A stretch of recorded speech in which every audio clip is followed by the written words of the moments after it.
Les 5 choses à faire pour te remettre plus rapidement d'une rupture amoureuse.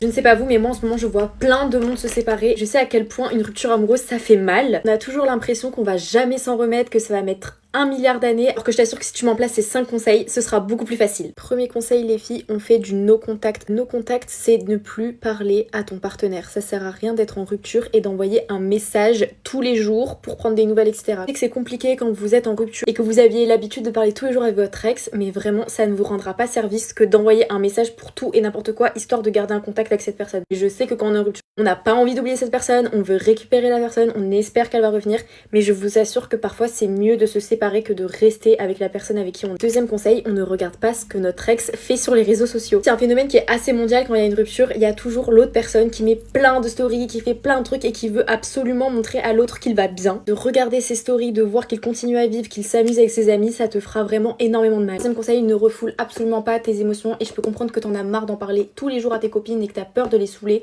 mais prends un carnet et écris tous les jours. Écrire, c'est vraiment une thérapie. Ça permet aussi de se rendre compte de l'avancée de sa rupture. Tu verras que quand tu reliras les premiers jours où tu as écrit, que tu auras avancé dans ta. Quatrième conseil, deviens la meilleure version de toi-même. Focus-toi, sur tes projets, sur ton bien-être. Il y a beaucoup de choses à faire. Tu verras qu'en prenant du temps pour toi et uniquement pour toi, tu n'auras même plus le temps de penser à ta rupture. Dernier conseil, c'est le plus dur à appliquer, mais c'est celui qui te permettra le plus d'avancer. D'arrêter de dire pourquoi, mais à la place de dire merci. Super compliqué de se dire que certaines personnes ne sont pas faites pour rester à nos côtés toute notre vie. Il faut vraiment se dire et s'imprégner que les personnes qui sont dans notre vie de façon momentanée sont là pour nous apprendre des choses.